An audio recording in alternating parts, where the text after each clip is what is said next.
रितेश कुमार एक बार फिर से लेकर आया हूं एसएससी बैंक इंग्लिश का चैनल यूट्यूब पे। और फ्रेंड्स, एक बार फिर से हम लोग देखने जा रहे हैं बेसिक इंग्लिश। फ्रेंड्स, जैसा कि आप जानते हैं मैंने बहुत सारे वीडियोस यूट्यूब पर अपलोड किए हैं। इधर कुछ दिनों से आपको वीडियो नहीं मिल रहे थे, उसके लिए very very sorry, extremely sorry. मैं नहीं दे पा रहा था वीडियो आपको।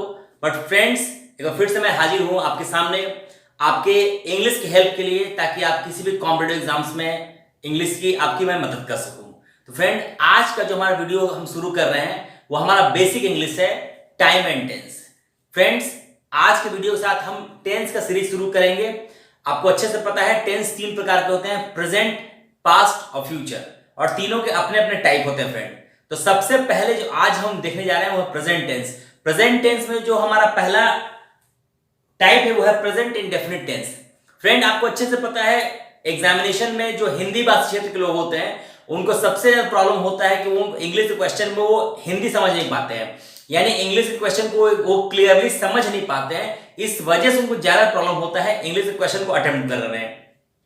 तो इंग्लिश के क्वेश्चन को अटेम्प्ट करने में जो समस्या आती है, उस समस्या को खत्म करने के लिए हमको सबसे पहले बेसिक इंग्लिश से पकड़ बनाना होगा फ्रेंड।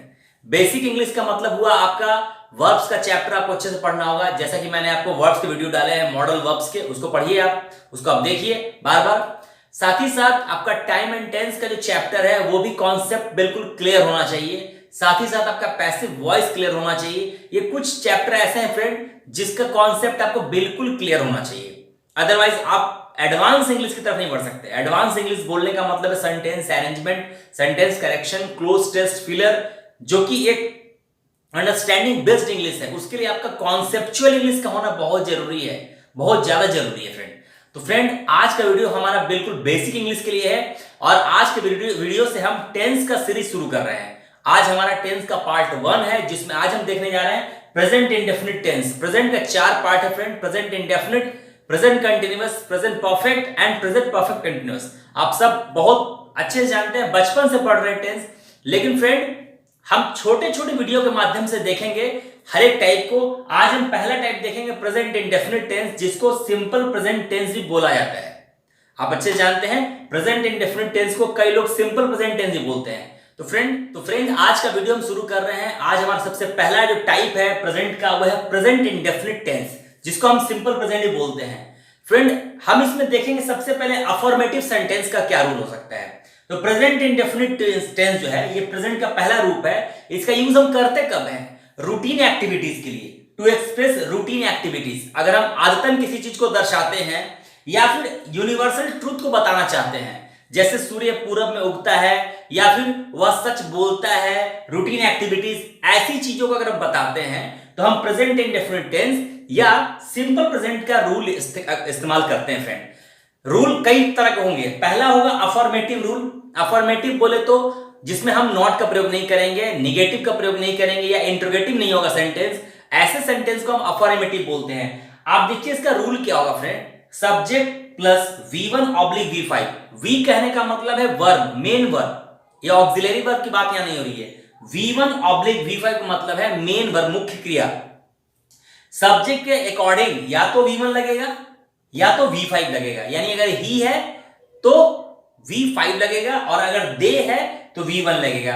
V5 वो होता है फ्रेंड जिसमें S या ES लगा होता है, जिस वर्ब में S या ES लगा होता है, जैसे प्ले का प्लेज, गो का गोज, S या ES कोई भी चीज लगा रहे तो उसको हम V5 की श्रेणी में रखते हैं। वर्ब का फिफ्थ फॉर्म है वो, जिसमें S या ES कुछ भी नहीं लगा रहे तो वो V1 है। जैसे गो हमारा V1 है, प्ले हमारा V1 है, बट प्लेज हमारा V5 है। तो सब्जेक्ट प्लस V1 या V5 दोनों में से कोई एक प्लस ऑब्जेक्ट, यानी एक सिंपल सा छोटा सा रूल है। जब हमको बताना हो प्रेजेंट इंडेफिनिट का affirmative sentence, present indefinite tense का अफर्मेटिव सेंटेंस बोलना हो तो हम ये वाला रूल इस्तेमाल करेंगे। साथ ही साथ जब भी हम ये वाक्य बोलते हैं तो हम ता है, ती है, ते है, ताहू और ऐसे जो भी आइडेंटिटी आती है सेंटेंस में उसको हम वर्ब से कनेक्ट करते हैं फ्रेंड। ये बात ध्यान लीजिएगा, जो भी सेंटेंस वर्ब में ये वर्ब जो आ रहे हैं इस सेंटेंस में, इस रूल में जो भी वर्ब आ रहे हैं उसके साथ ता है, ती है, ता है, ती है, ते है, ताहू, इस टाइप का अगर शब्द जुड़ रहा है, इस टाइप का अगर वर्ड का एंडिंग हो रहा है, इसका मतलब ही है कि वो प्रेजेंट इंडेफिनिट टेंस है। आपको 2-3 एग्जांपल में बोल के दिखाता हूं। जैसे वह जाता है, वह जाता है। आप इसमें देखिए, इसमें वर्ब कौन सा है, जाना। लेकिन हम सेंटेंस ऐसे नहीं बोलते हैं वह जाना है, हम सेंटेंस बोलते हैं वह जाता है। यानी मेन वर्ब में, मेन वर्ब के साथ हम जो आईडी जोड़ रहे हैं, आईडी हमारा है ता है, ती है, ते है, ये अगर जुड़ जाए और जो मीनिंग देने लगे, इसका मतलब है कि वो प्रेजेंट इंडेफिनिट टेंस का मीनिंग दे रहा है। यानी हमको सेंटेंस कैसे बनाना है, सब्जेक्ट प्लस V1 या V5 प्लस ऑब्जेक्ट, इस रूल के अकॉर्डिंगली। यानी अगर हम सेंटेंस बोले वह जाता है, तो हमारा सब्जेक्ट क्या हो जाएगा, ही।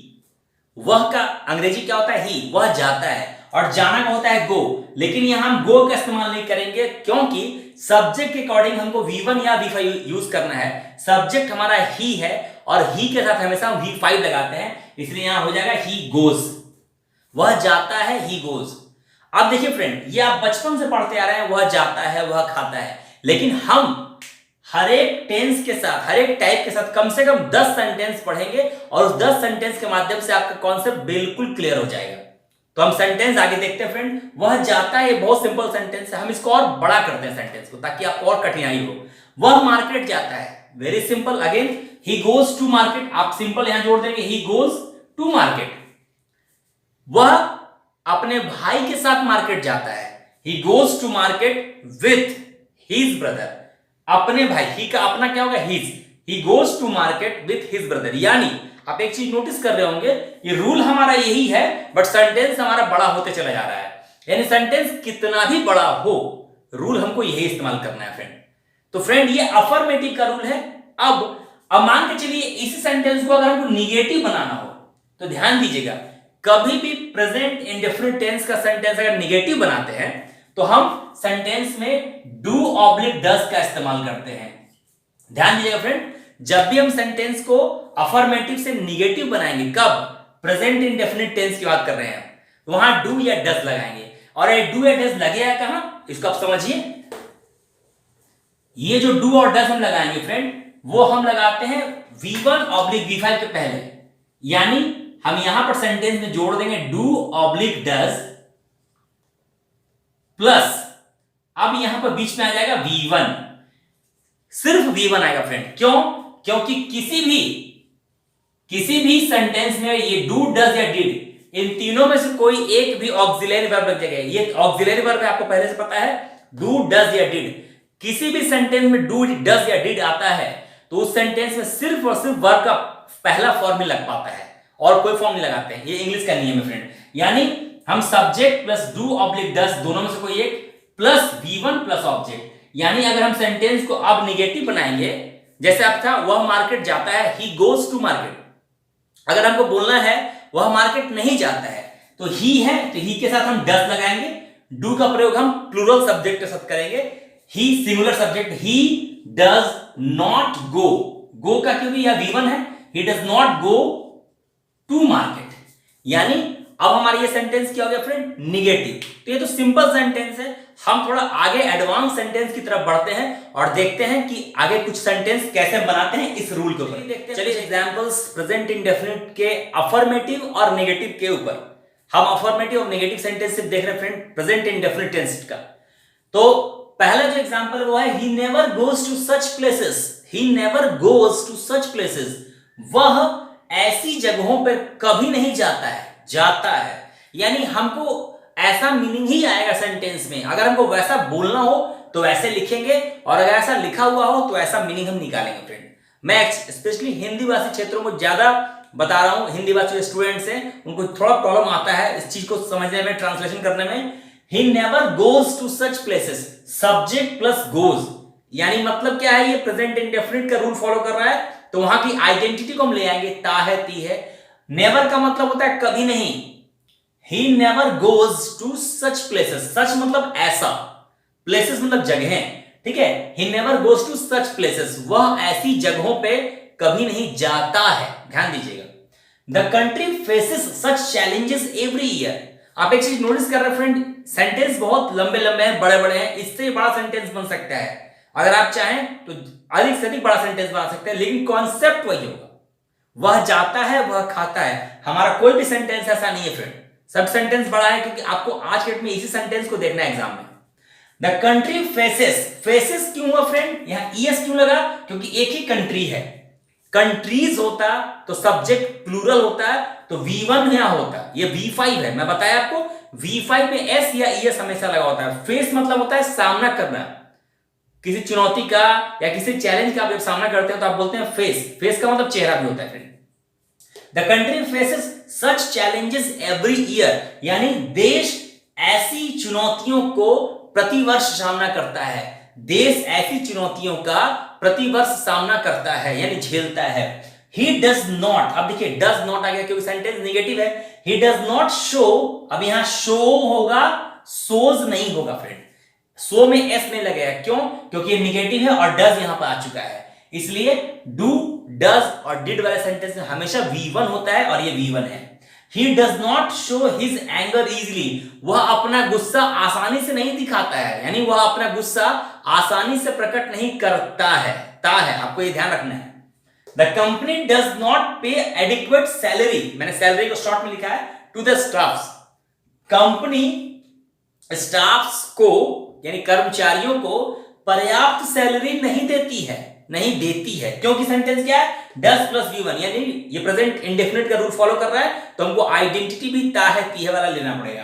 द कंपनी डज नॉट पे, अब यहां होता है कंपनियां नहीं देती हैं, यानी ढेर सारी कंपनी, तो ये हो जाता है द कंपनीज और ये हो जाता है do, the companies do not.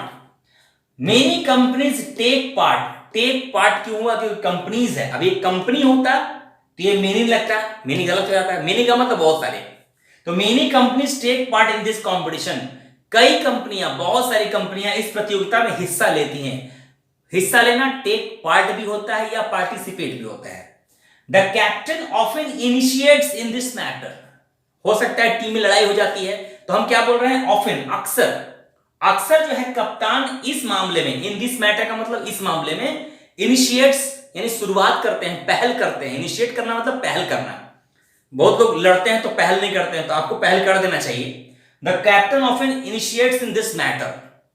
The shop gives huge discounts to the customers, shop जो है, दुकान जो है, कस्टमर्स को भारी डिस्काउंट्स देती है। ह्यूज मतलब बहुत बड़ा डिस्काउंट्स, भारी डिस्काउंट्स देती है, छूट। We don't apologize for this mistake, हम लोग, वी का मतलब क्या है, हम लोग इस गलती के लिए अपोलोजाइज नहीं करते हैं, क्षमा नहीं मांगते हैं। अपोलोजाइज करना मतलब क्षमा मांगना, और अपोलोजाइज जिस चीज के लिए होता है उसके लिए फॉर, ध्यान दीजिए, अपोलोजाइज के बाद हमेशा फॉर प्रीपोजिशन लगाएंगे, अपोलोजाइज फॉर, और जिससे करते हैं उसके लिए टू। जैसे we apologize to you for this mistake, हम आपसे इस गलती क्षमा मांगते हैं, we apologize to you for this mistake, apologize to and apologize for. The bank never calls you for OTPs and passwords, बोल रहा है कि बैंक कभी भी आपको कॉल नहीं करता है ओटीपी के लिए और पासवर्ड्स के लिए। आप अक्सर देखते हैं बैंक का मैसेज आपके पास ऐसा आता रहता है, तो यहां ये बैंक ये बोलता है, ये प्रेजेंट इंडेफिनिट का सेंटेंस है, द बैंक नेवर कॉल्स, क्योंकि एक बैंक है यहां, अभी बैंक्स होता है तो कॉल होता है, the bank never calls you for OTPs and passwords, bank कभी भी आपको ओटीपी या पासवर्ड के लिए कॉल नहीं करता है, ठीक है, करता है, का आपको मीनिंग देना है। शी ऑलवेज गोज, शी है इसलिए goes, she always goes to temple in the morning, वह हमेशा मंदिर सुबह जाती है, ठीक है, इन द मॉर्निंग मतलब सुबह। सी ऑलवेज, ऑलवेज मतलब हमेशा, she always goes to the temple in morning, in the morning. तो फ्रेंड ये कुछ एग्जाम्पल थे, ऐसे हजारों एग्जाम्पल हम बना सकते हैं, हमको कॉन्सेप्ट पता होना चाहिए, यानी अगर ऐसे हजारों सेंटेंस आपके पास आए, आप समझ लीजिए कि उस सेंटेंस का रूल क्या है, सेंटेंस में रूल कौन सा यूज हो रहा है, आप मीनिंग वैसा ही आप एक्सट्रैक्ट करेंगे, वैसा ही मीनिंग आप वहां निकालेंगे। तो फ्रेंड ये हमारा प्रेजेंट इंडेफिनिट का अफर्मेटिव और नेगेटिव सेंटेंस था। चलिए देखते हैं इसके इंट्रोगेटिव। तो फ्रेंड चलिए देखते हैं इंट्रोगेटिव सेंटेंस को भी। फ्रेंड आज के पहले पार्ट में मैं आपको इंट्रोगेटिव को बिल्कुल अच्छी तरह समझा दूंगा, यही कॉन्सेप्ट आपको हर एक टाइप में देखने को मिलेगा, यानी ये रूल चेंज हो जाएगा। बाकी ये जो कॉन्सेप्ट है इंट्रोगेटिव सेंटेंसेस का, ये आपको ध्यान रखना होगा फ्रेंड आगे के वीडियोस के लिए। फ्रेंड पूरे इंग्लिश में इंट्रोगेटिव दो टाइप के होते हैं, पहला एस नो और दूसरा WH। पूरे इंग्लिश की बात कर रहा हूं मैं, कहीं भी इंग्लिश इस्तेमाल हो रहा है तो वहां पर हम दो ही तरह का इस्तेमाल कर पाते हैं इंट्रोगेटिव, एक एस नो और WH। एस नो इसलिए बोला जाता है फ्रेंड क्योंकि इसमें जो सेंटेंस होता है उसका जवाब या तो हाँ या तो ना में आता है। इंट्रोगेटिव का मतलब क्या है, प्रश्न, उस प्रश्न का जवाब या तो हाँ या तो ना में आता है, इसलिए हम इसको एस नो क्वेश्चन बोलते हैं। और ऐसे हर एक इंट्रोगेटिव की शुरुआत ऑक्सिलरी वर्ब से होगी, चाहे वो कोई भी ऑक्सिलरी वर्ब हो। आप इज एम आर हो सकता है, हैज हैड हो सकता है, विल शैल हो सकता है, कैन कुड हो सकता है, कुछ भी हो सकता है। और एक होता है आपका W H interrogative. W H interrogative का जो आंसर होता है, जवाब होता है, वो हाँ या ना में नहीं आता फ्रेंड। डब्ल्यू एच की कई फैमिली है, व्हाट, व्हेन, वेयर, व्हाई, लेकिन आप देखिए इनसे जो क्वेश्चन बनते हैं उनका जवाब हाँ या ना में नहीं आता है। अगर मैं आपसे पूछूं व्हाट इज योर नेम, तो आप हाँ या ना में आप जवाब नहीं देंगे।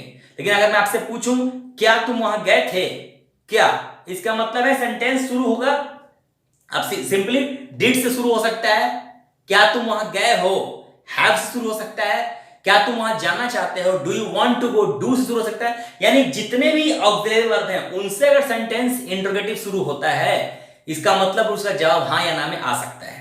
हाँ या ना में आएगा तभी हम उसको yes or no क्वेश्चन बोलते हैं, लेकिन इनका जवाब हाँ या ना में नहीं आ सकता है। वेयर हैव यू गॉन, तुम कहां गए हो, why don't you want to say, तो हम जो भी सेंटेंस बनाएंगे डब्ल्यू एच से उसका जवाब हाँ या ना में नहीं आता है। इंट्रोगेटिव यही दो प्रकार के हैं और ये सभी टाइप में आएंगे फ्रेंड। हम देखते हैं प्रेजेंट इंडेफिनिट टेंस में इंट्रोगेटिव कैसे यूज होता है।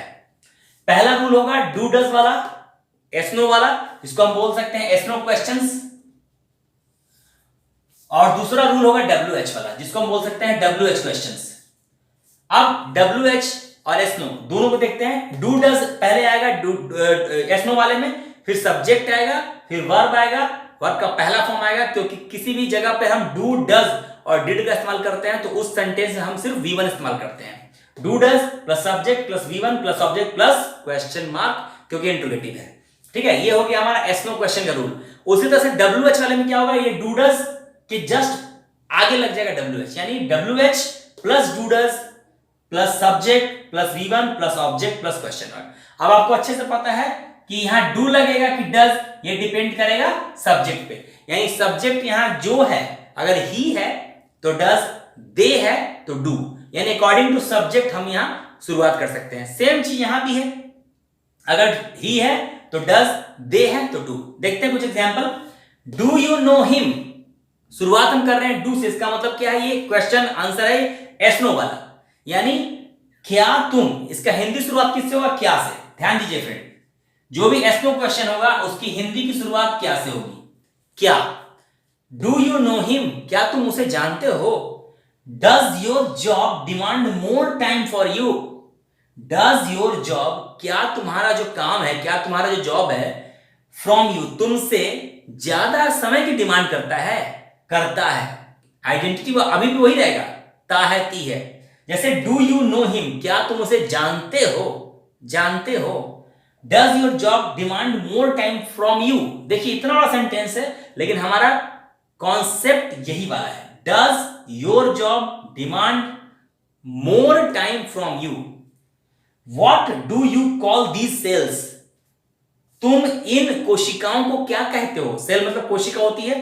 What do you call these cells, तुम इन कोशिकाओं, दीज सेल्स मतलब इन कोशिकाओं को क्या कहते हो।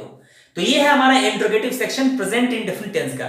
फ्रेंड इसमें कई सारे सेंटेंस बन सकते हैं, ये हमारा बिल्कुल कॉन्सेप्ट है, बेसिक रूल्स है, इसको आपको पढ़ना है और अधिक से अधिक इस वीडियो को देखना है। तो फ्रेंड आज का वीडियो हमारा प्रेजेंट इंडेफिनिट टेंस पे था और हमने इंट्रोगेटिव को इलैबोरेट किया, एस नो को इलैबोरेट किया, डब्ल्यू एच को इलैबोरेट किया, कैसे क्या होता है। और आगे का जो वीडियो हमारा नेक्स्ट वीडियो होगा टेंस सीरीज का, वो हमारा प्रेजेंट कंटिन्यूअस का होगा फ्रेंड। तो प्लीज इसके पूरे रूल्स को अच्छे से देखिए, क्योंकि अगर एक बार आपको रूल समझ में आएंगे तो प्रेजेंट इंडेफिनिट बिल्कुल जस्ट लाइक पास्ट इंडेफिनिट भी आपको आसानी समझ में आएगा। तो हमारा जो नेक्स्ट वीडियो होगा फ्रेंड वो हमारा प्रेजेंट कंटिन्यूअस पे होगा। फ्रेंड इस वीडियो को अधिक से अधिक प्लीज लाइक कीजिए और अधिक से अधिक अपने दोस्तों के साथ शेयर कीजिए और मेरे चैनल को सब्सक्राइब कीजिए अगर आपने अभी तक नहीं किया है तो, और मेरे वीडियोस को देखते रहिए। Thank you very much.